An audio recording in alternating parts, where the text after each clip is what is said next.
আর কিভাবে ভারতের পতন হয়েছে। দেখুন চারটে যুগ দেখাচ্ছে, সত্য, ত্রেতা, দাপর, কলি। এ ভারতেরই দেখুন 1250 আড়াই বছর হচ্ছে কি সত্য আর ত্রেতা, দেবী দেবতার যুগ। সত্য যুগ হচ্ছে 1250। প্রথমে সত্য যুগে জন্ম নিবে কে? রাধা আর কৃষ্ণ। দুটি পাতা বলে না, রাধা আর কৃষ্ণ প্রথমে জন্ম নিবে। তারপর যখন বড় হয়ে স্বয়ংবর হবে তখন হবে লক্ষ্মী আর নারায়ণ। বুঝলো তো? সত্য যুগকে বলছেন সূর্য বংশ। 16 কোলা সম্পূর্ণ দেব কুল। এখানে জন্ম হয় 8 জন্ম, জনসংখ্যা 9 লক্ষ। 8 জন্ম সত্য যুগে বলা হয় অমরপুরী। অমরপুরে যে এসেছেন অমর হওয়ার জন্য, বলি না যে অমর মনে হচ্ছে কি বলুন তো, ইচ্ছা মৃত্যু। সত্য যুগ হচ্ছে ইচ্ছা মৃত্যু। আমার যেমন এখন এখানকার এখন আমাদের আয়ু যেমন এখনই আছে এখনই নেই, ঠিক না? এই সত্য যুগ ইচ্ছা মৃত্যু। আমার যখন 150 বছর বয়স হবে তখন আমি নিজেই বলবো যে এই শরীরটা ছেড়ে দিই, আমি একটা ছোট্ট শিশুর জন্ম নেব। বুঝতে পারলেন তো? পুরো গোল্ড, পুরো সোনা, একদম 24 ক্যারেট, একটুকু খাদ নাই সত্য যুগে। বুঝলেন তো? তারপর দেখুন ত্রেতা যুগ, রৌপ্য যুগ। শ্রী রামচন্দ্র আর সীতা জানেন তো 14 কলা। ত্রেতা যুগ 1250 বছর ধরে চলছে। 14 কলা, এখানে 12 বার জন্ম হয়, 12টা সিঁড়ি আছে। সত্য যুগে 8টা সিঁড়ি, এখানে আছে 12টা সিঁড়ি। বুঝলো তো?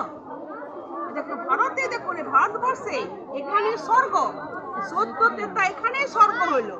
হ্যাঁ, এবার দেখুন দাপর। দেখুন এখানে আমরা কি ছিলাম? পূজ্য দেবী দেবতা, পূজ্য তো। আবার দেখুন এই দাপরে, দাপর থেকে যখন নামলাম আমরা, তখন আমরা কি হলাম? পূজারি। আমরা নিজেরাই পূজা শুরু করে দিলাম। প্রথমে আমরা কার পুজো করছি? শিবলিঙ্গের। প্রথমে আমরা শিবলিঙ্গের পূজা করছি। হ্যাঁ, তারপর আস্তে আস্তে দেখুন আমরা কি করছি।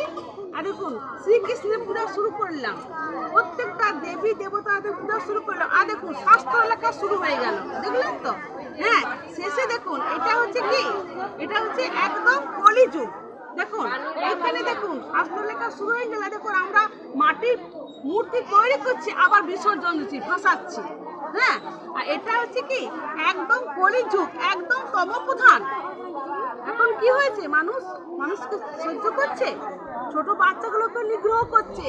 হ্যাঁ, কেন বলতো? এত মানুষের মধ্যে বিকার জমে গিয়েছে। বুঝতে পারলেন তো? দেখুন ভাই ভাইকে খুন করছে না সম্পত্তির জন্য। দেখুন মেয়েদের ইজ্জত নিতে ধর্মে লড়াই লেগে গেছে। দেখুন ধর্মে লড়াই। হ্যাঁ, দেখুন আমরা শেষে কি করছি? দেখুন আমরা গাছকে পুজো করছি। দেখতে পাচ্ছেন তো? গাছকে আমরা কত নিচে নেমেছি। ছিলাম 16 কলাতে, আর কোথায় গেলাম দেখুন আমরা।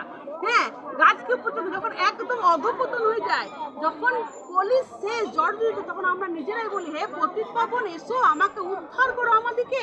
তখন বাবা এই সঙ্গম যুগে দেখুন আসছেন।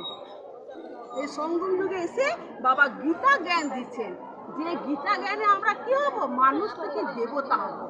দেখুন আমরা এখানে বসে আছি। দেখুন এই যে দেখতে পাচ্ছেন, আমরা তপস্যা করছি, সারা ড্রেস পরে আছি। দেখুন ব্যাচ নিয়েছি।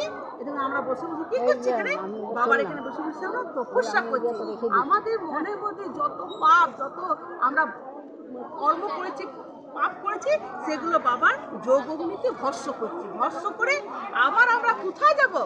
আবার আমরা যাব এই পরম ধামে, যেখানে আত্মাদের ঘর। এখান থেকে আবার আমরা আসবো সত্য যুগে।